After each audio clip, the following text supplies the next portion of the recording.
libertad es justamente la capacidad de satisfacción, la capacidad de realizar plenamente aquello que quiero.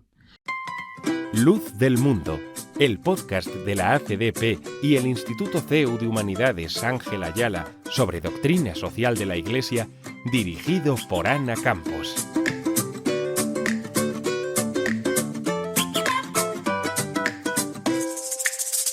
Bienvenidos a Luz del Mundo, el podcast de la ACDP y el Instituto de Humanidades Ángel Ayala, donde explicamos la doctrina social de la Iglesia Católica. Tengo hoy conmigo a un gran invitado, a Manuel Oriol Salgado. Bienvenido. Muchas gracias, Ana. Gracias por estar aquí, porque vamos a tratar un tema muy interesante que además es de rabiosa actualidad y que plantea a veces, se ve con mucha claridad, pero en cuanto se profundiza un poco plantea muchas dudas, y es la libertad. Bueno, para los que no tengáis la suerte de conocer a Manuel, Manuel es profesor de filosofía del Instituto de Humanidades Ángel Ayala en la Universidad CEU San Pablo y doctor en filosofía por la Universidad Complutense de Madrid. Es un honor y un lujo tenerte aquí para un tema tan... El honor es mío. Para un tema tan filosófico y tan abstracto como la libertad, ¿no? Es una palabra que se ha escuchado muchísimo en la actualidad, bueno, siempre, pero especialmente en la actualidad. Y es cierto que cuanto más se utiliza una palabra es porque menos valor tiene. Es decir, al oír tanto hablar de libertad, ¿supone que seamos menos libres que hace unos años?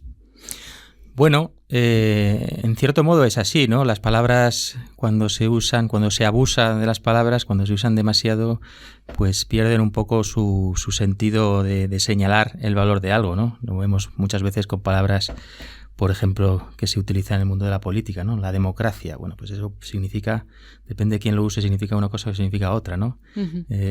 Fascismo, otra palabra de la que se ha abusado, y fascismo es cualquier cosa, ¿no?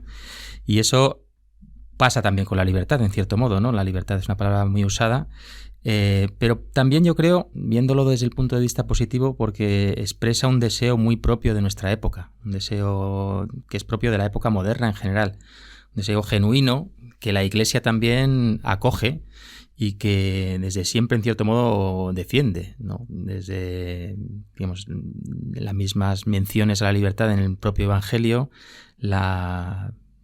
por ejemplo, la abolición de la esclavitud como por iniciativa de los cristianos. En fin, durante toda la historia de la Iglesia siempre se ha visto favorablemente ese deseo de libertad que, en cierto modo, en la época moderna se volvió contra la Iglesia. De alguna manera se intentó hacer una libertad respecto de la Iglesia, ¿no? Pero a eso la Iglesia ha respondido en los últimos siglos acogiendo el verdadero sentido, el sentido genuino de la libertad. Entonces, en cierto modo es verdad que se ha abusado mucho de esa palabra. ¿Hay más libertad hoy que antes? Me preguntabas. Pues depende de cómo entendamos la libertad. Quizá podemos entrar a eso después. En cierto modo sí, hay más libertad social, claramente, ¿no? Pero quizá hay menos libertad moral en otro sentido. Sí. Yo añadiría que me parece que estamos en cierto modo en un cambio de época, en el que de abusar mucho de la libertad quizá estamos entrando en una época en la que empieza a restringirse también la libertad, ¿no? Hay muchos fenómenos como la corrección política, la cultura de la cancelación y otras que ponen un poco en peligro esa libertad que tanto se había defendido en las últimas décadas, ¿no? La corrección política, al final, es verdad que muchas veces limita lo que se puede decir y lo que no, en ciertos ámbitos sobre todo. Parece que hoy en día la libertad implica decir y hacer todo lo que se quiera. ¿Esto es así? O sea, ¿soy libre para hacer lo que quiera o mi libertad tiene límites? Bueno, claro, este es el punto, ¿no? ¿Qué significa la libertad? Y aquí quizá iría a la definición, ¿no? La libertad es justamente la capacidad de satisfacción, la capacidad de realizar plenamente aquello que quiero. En ese sentido, la definición habitual, ¿no? La libertad es hacer lo que se quiera. No está mal, en cierto modo, porque efectivamente la libertad, en cierto modo, es hacer lo que queramos. La cuestión es qué es lo que queremos, ¿no? Y ahí lo que la Iglesia siempre ha dicho es que lo que queremos, de verdad, lo que queremos naturalmente, el bien natural al que tendemos, no tiene por qué coincidir necesariamente con lo que deseamos inmediatamente, ¿no? Parecía demasiado fácil la respuesta. Aquí ya viene. Claro. Es decir, yo puedo querer muchas cosas, ¿no? Yo puedo querer, no sé, matar a una persona. Yo puedo querer poner los cuernos a mi mujer. Yo puedo querer muchas cosas. La cuestión es si esas cosas son realmente y en el fondo lo que más quiero, en el sentido de lo que me hace más plenamente feliz, ¿no? Entonces, la libertad es capacidad de satisfacción en ese sentido, es decir, es la capacidad de hacer, de lograr, de alcanzar, digamos, el fin al que tendemos en última instancia, ¿no? Que no es otra cosa que Dios. Pero para eso Dios nos ha hecho a la vez libres de elegir, digamos, ese camino hacia Él de maneras incluso equivocadas, ¿no? Uh-huh. Eso es la libertad, ¿no? Entonces, en ese sentido, la libertad es hacer lo que se quiera, sí y no. Depende de que entendamos qué es lo que quiero, ¿no? Hablas de voluntad, hablas de deseo, lo diferencias uno de otro y hablas también de satisfacción. ¿Hay diferentes grados de libertad? Es decir, ¿la libertad se tiene o es algo con lo que se puede seguir consiguiendo o perder cierto nivel de libertad? Bueno, pues espero no ponerme demasiado filosófico, pero aquí me temo que hay que hacer alguna distinción. Y la filosofía, entre otras cosas, hace esto, distinguir. Bueno, vamos a ver, depende. Hay una libertad que tenemos todos los que podemos ejercer nuestra razón. No, quizá no la tiene un bebé recién nacido, quizá no la tiene una persona que está en coma, pero cualquier persona que tenga uso de razón tiene la libertad en sentido psicológico, la libertad de autodeterminación, el libre albedrío, ¿no? Uh-huh. Eso es un don de Dios que todos tenemos, en el sentido de que nosotros somos los que nos autodeterminamos hacia una cosa o hacia otra. Es decir, yo quiero esto, yo quiero lo otro y soy yo el que quiero. No hay nada que... Hay muchas cosas que influyen en mis decisiones, en mi voluntad, en lo que yo quiero, ¿no? Si yo quiero, siempre les pongo este ejemplo a mis alumnos, ¿no? Si yo quiero elegir este grado o este otro grado, pues hay muchas cosas que influyen en esa decisión. Pues no sé, la familia que he tenido, amigos que he visto, que trabajan en eso, algo que me atrae especialmente de esa profesión. Hay muchas cosas que influyen, pero ninguna de esas cosas determina mi decisión. Es decir, que soy yo el que me determino a mí mismo. Soy yo el que elijo lo que quiero dentro de un montón de influencias, de condicionamientos que tengo, que me atraen más, me atraen menos, pero todo eso no anula mi libertad, sino que al revés la favorece, hace que yo pueda elegir, pueda dejarme llevar más por estas inclinaciones o dejarme llevar más por esas inclinaciones. Ese es el primer punto, ese es el primer. Y esa libertad la tenemos todos. Cualquier persona, hasta el que se deja arrastrar, hasta el que no tiene personalidad, porque cuando quiere algo lo quiere él, nadie quiere por él, ¿no? Uh-huh. Por cierto que esta es una libertad que en la época moderna y contemporánea también ha sido muy puesta en duda, ¿eh? El determinismo es justamente la negación de que somos libres, ¿eh? Y es decir, que es una paradoja de nuestros días. Decíamos antes que en nuestra época se busca mucho la libertad, sin embargo nunca, como en nuestra época, se ha negado teóricamente tanto que seamos libres. Y se trata de explicar todo lo que hacemos en términos psicológicos, en términos sociales, en términos educativos, en términos materiales, en términos de neurociencia. Uh-huh. Es decir, parece que cuando yo quiero algo... Vengo predeterminado. Hay algo que me ha hecho querer eso. Y mi libertad entonces se anula. Y claro, si se anula mi libertad, si se anula mi libre albedrío, en este primer sentido que estamos hablando, entonces se anula completamente mi responsabilidad, que ese es el punto. Claro, la libertad está muy unida a la responsabilidad. Si yo no soy el que, digamos, si hay algo que me ha hecho actuar como actúo, entonces yo, en último término, no soy responsable de mis actos, ¿no? ¿Se puede decir entonces que cuanta más libertad, más responsabilidad? Claro, por supuesto. Digamos, si no fuéramos libres, no seríamos responsables de nuestros actos, es decir, no podríamos responder por ellos, ¿no? Uh-huh. De hecho es así, ¿no? ¿Por qué a un niño, por ejemplo, no le metemos en la cárcel cuando comete un delito? Pues porque entendemos que no ha sido completamente libre, y no ha sido completamente libre porque no tiene pleno conocimiento de lo que estaba haciendo, ¿no?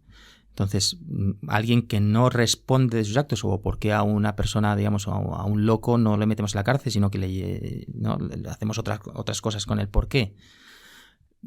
Porque entendemos que no es responsable. Si alguien no es responsable, no le podemos achacar, digamos, que sea él el que ha realizado la acción, ¿no? Por lo tanto, todos estos casos entrarían dentro de esa libertad de alguien con uso de razón que comentabas. Eso es. Ese sería el primer nivel de la libertad, un nivel que tenemos todos, lo queramos o no. Hasta si yo quisiera, ¿no? Si yo quisiera convertirme en esclavo, y de repente, ¿no? quiero ser el esclavo de alguien, pues en ese caso también estaría siendo libre, porque no lo podría querer si no fuera libre.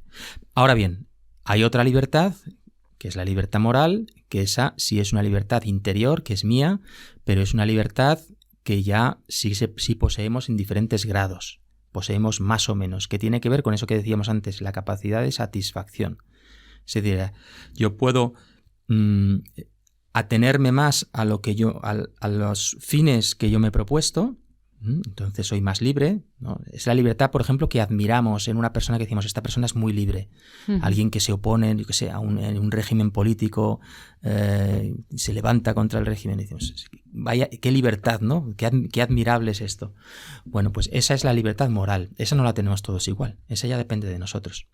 Podemos ser más o menos libres. Podemos dejarnos arrastrar más por la sociedad, por lo que dicen los demás, o atenernos más a lo que yo mismo creo que es bueno, creo que hay que hacer, creo que es justo, etc. Esa es la libertad moral, que tiene que ver con esa satisfacción, ¿no?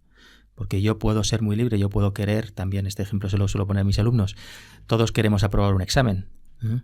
Ahora bien, hay que son capaces de esforzarse por ello y poner todos sus medios y digamos, ¿no? resistir la tentación de salir de fiesta porque tengo un examen al día siguiente, y los hay que no. ¿Los dos son libres? En el primer sentido sí, porque los dos quieren aprobar, pero en el segundo sentido no. Uno es más libre porque es más capaz de ir en contra, en este caso, de sus apetencias inmediatas, ¿no?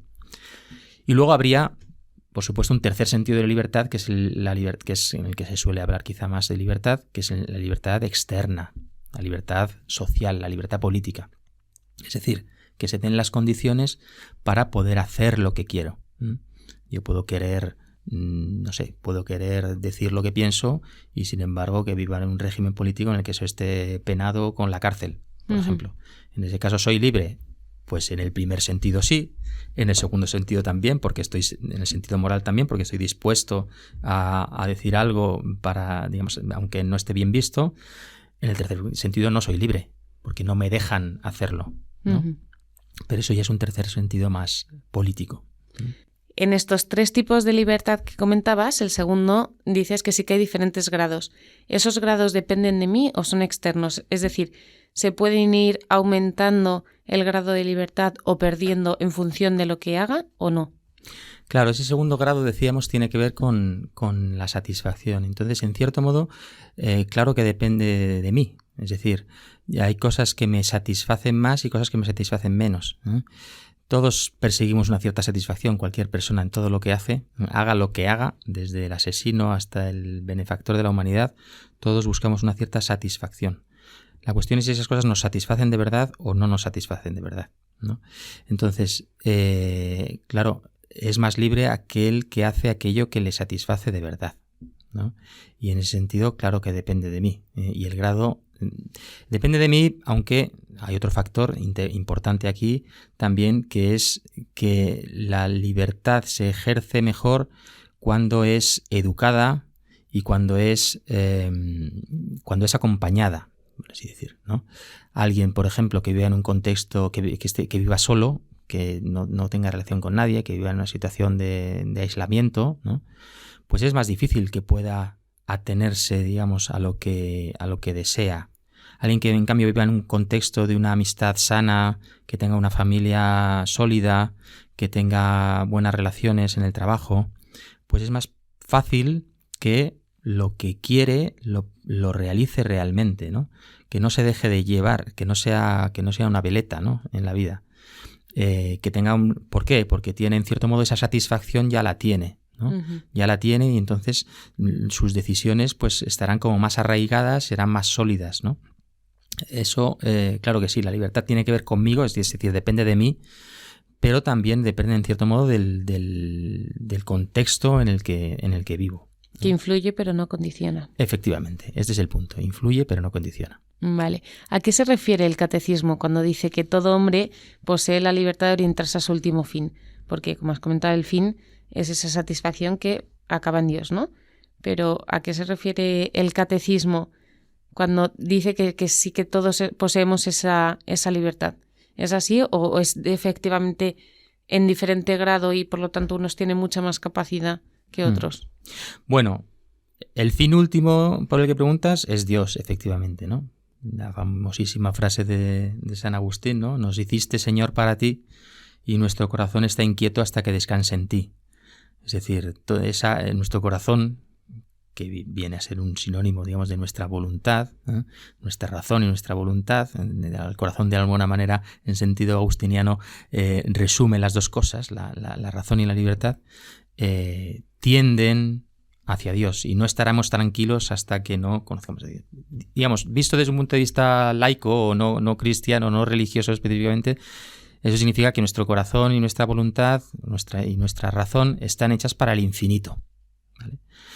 Luego podemos decir que ese infinito no existe, podemos decir que ese infinito es imposible de alcanzar, pero que estamos hechos siempre para más, que siempre estamos insatisfechos, que siempre estamos buscando algo. Esto es algo que es antropológicamente verdadero. Cualquier persona, venga de la cultura que venga, es consciente de que nada nos basta, ¿no? Uh-huh.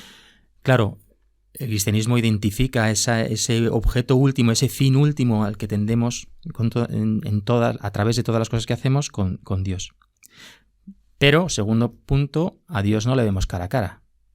A Dios lo conocemos a través de la creación, a través de las cosas, que son limitadas, que son finitas. Y por tanto, nuestra libertad, que está hecha para Dios, pero digamos tiene que lidiar con las cosas de este mundo, por así decir, nuestra libertad puede ser engañada, por así decir, puede engañarse a sí misma, ¿vale? Puede confundirse, puede fallar. Es decir, somos libres, pero no somos absolutamente libres, como decían algunos filósofos, Nuestra libertad es limitada, es falible. Uh-huh. Eso lo dice también el catecismo. ¿Y en qué sentido podemos fallar? Pues en el sentido de que podemos identificar ese fin último con cosas que no son el fin último. Yo puedo identificar que el fin último de mi vida es algo que no es lo que realmente me satisface, ¿no? Y eso es el pecado. El relato de Adán y Eva, que es como un primer relato de la libertad, ahí está todo, ¿no? Es decir, de alguna manera, ¿no? Frente a Dios mismo, el hombre, el ser humano es capaz de elegir un ídolo, ¿no? De preferir algo en lo que sitúa su felicidad, que no es lo que realmente le va a dar la felicidad, ¿no? Y eso, desde entonces, ¿no? Todos los seres humanos hacemos esto, confundimos nuestro verdadero fin con otros fines, ¿no? Y en cierto modo eso es lo que la libertad tiene ese peligro, claro, Estamos hechos para Dios, pero podemos idolatrar, digamos, convertir en ídolo a otras cosas, ¿no? Como decía Chesterton, ¿no? El error, esto, digamos, tiene otro punto de vista, y es que todas las cosas, en todas esas búsquedas de nuestra época, ¿no? Que a veces decimos, ¿no? Que equivocado está nuestro mundo, ¿no? Hacia dónde va, pero en todas esas cosas, en el fondo también late un deseo de plenitud. Lo que pasa es que equivocado, ¿no? Iba a citar antes a Chesterton, ¿no? El error es una verdad que se ha vuelto loca. En todo siempre, en toda búsqueda, por muy equivocada que esté, siempre hay un punto verdadero, hay un punto ¿no? Y esta es la cuestión de la libertad, Yo puedo elegir, no sé, puedo identificar que mi felicidad está en el placer. Yo puedo identificar que mi felicidad está en el poder, en el dinero. y soy libre de vivir una vida buscando como fin último esas cosas. La cuestión es si eso realmente satisface mi corazón, en el sentido agustiniano de corazón, o no, ¿no? Ese es el punto del fin último, de la libertad, ¿no? ¿Qué más dice el magisterio sobre esta cuestión?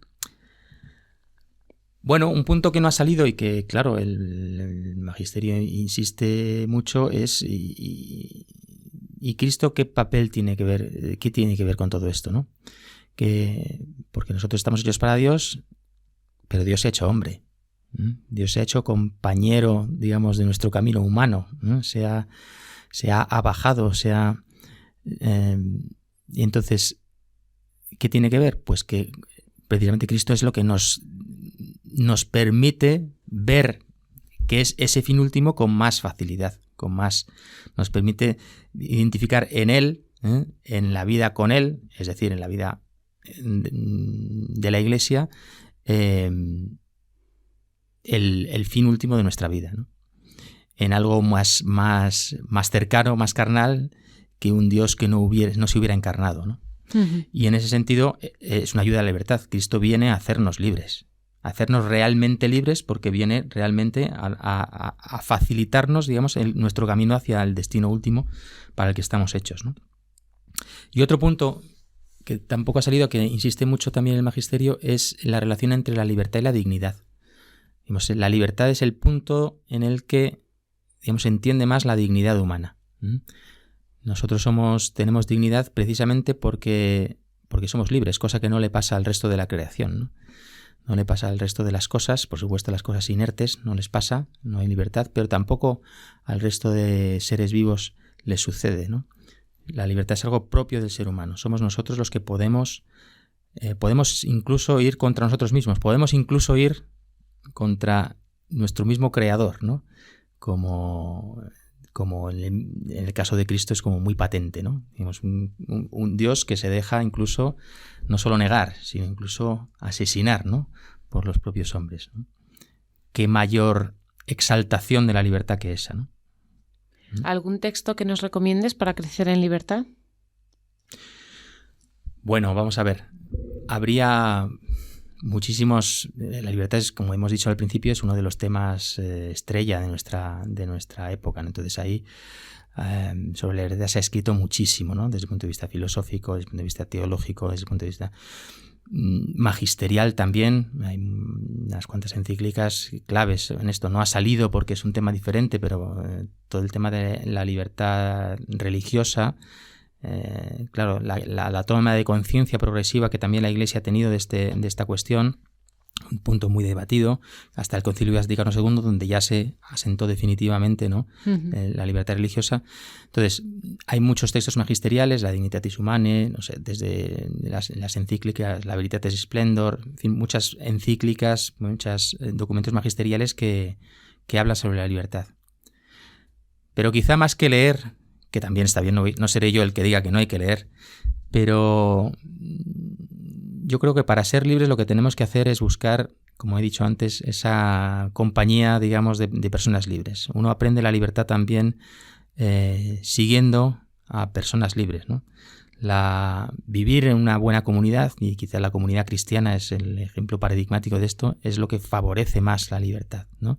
Después ya podemos teorizar y leer también lo que queramos, pero es más importante ser libres que saber mucho sobre la libertad. Al final también es una cosa que se aprende practicándola, ¿no? Y haciéndose responsable de las decisiones. Así es, así es. Pues hablando de decisiones, hemos dicho que se habla de muchos tipos de libertad. Clara nos dice que sus amigas comentan que para que realmente estar de manera libre y voluntariamente con una persona creando una relación, se requiere una independencia económica, porque al final, de lo contrario, según ella, no queda claro si la relación es sentimental o también es una cuestión material o por necesidad.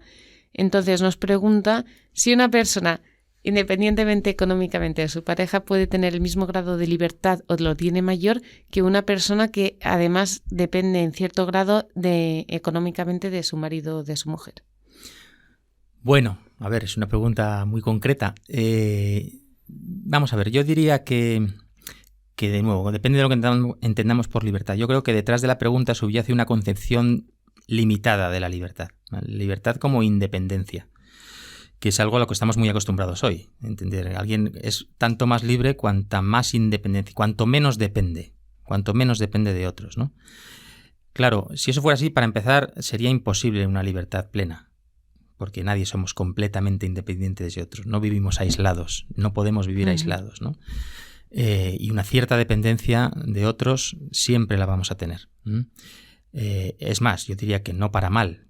Eso no es, sino que eso revela nuestro carácter relacional. Somos seres que nos relacionamos necesariamente los unos con los otros. Bueno, y digo, esto es una concepción que me parece no equivocada, porque bueno, la libertad efectivamente también necesita, digamos, no estar determinados por algo, ¿vale? Pero es limitada, porque podemos ser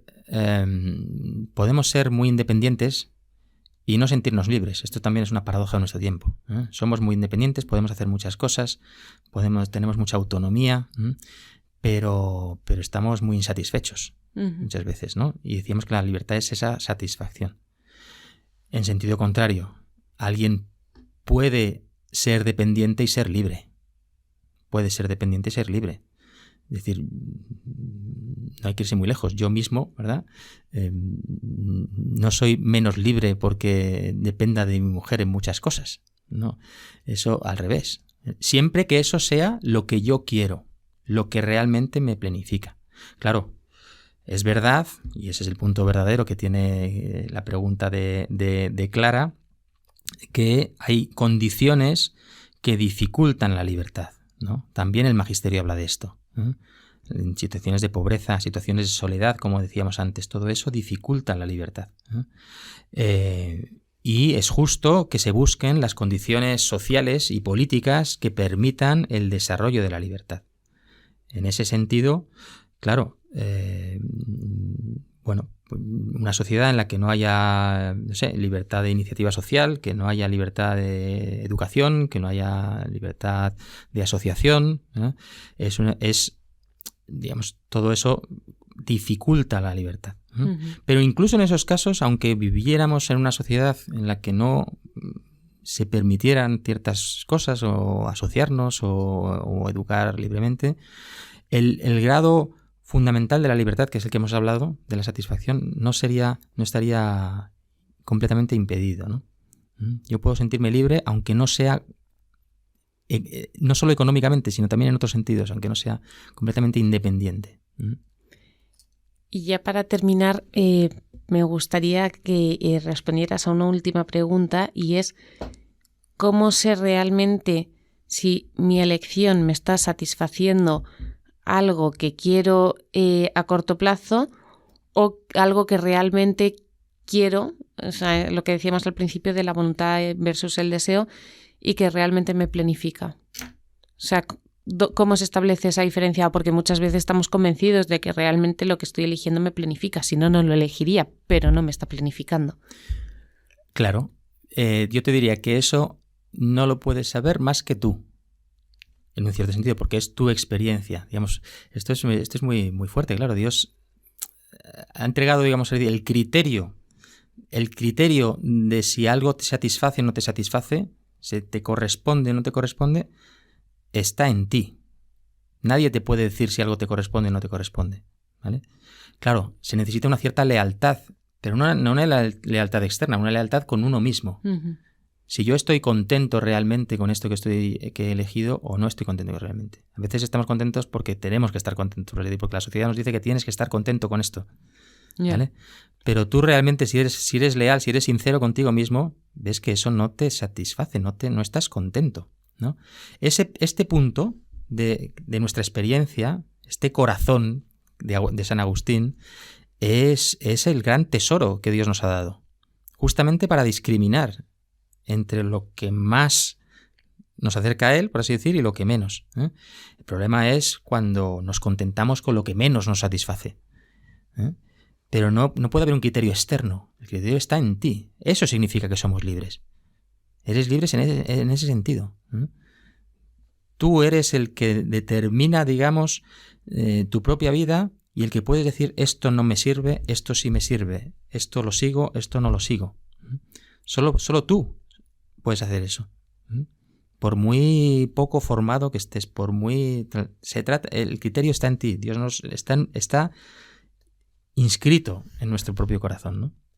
Pues muchas gracias, Manuel, porque has explicado de una manera muy sencilla un tema muy complejo que efectivamente parecía al principio muy sencilla la respuesta de la satisfacción, pero luego cuando hemos ido profundizando es más compleja de lo que en un principio parecía, y además has puesto toda la responsabilidad en uno mismo, lo cual, por un lado, te da pues mucha libertad, mucha satisfacción, mucha alegría de decir, vale, mi libertad depende de mí, pero por otro lado, claro, asusta un poco el hecho de decir todo depende de mí. Claro que sí, da un poco vértigo. Sí. Han quedado muchos temas fuera porque la libertad es un tema enorme, pero muchas gracias por No te por la preocupes, invitación. porque te invitaremos a otro capítulo para profundizar en otros temas, porque, por ejemplo, otra de las dudas que surgía era si yo realmente soy libre o, al haberme dado Dios la libertad, yo no soy plenamente libre porque no puedo elegir ser libre. Pero como comento, esto ya te invitaremos para futuros capítulos. Muchas gracias. Ha sido un placer tenerte como invitado. Gracias a ti. ¿Quieres recibir una formación sólida en doctrina social de la Iglesia? Si quieres profundizar en el conocimiento de los grandes temas que afectan a la vida, a la familia, la sociedad, la política y la economía desde las orientaciones de la Iglesia Católica, si quieres un enfoque interdisciplinar, si te gustaría adquirir competencias para el análisis, la argumentación y el diálogo social desde la identidad cristiana, solicita información del título de Experto en Doctrina Social de la Iglesia en www.angelayala.cu.es.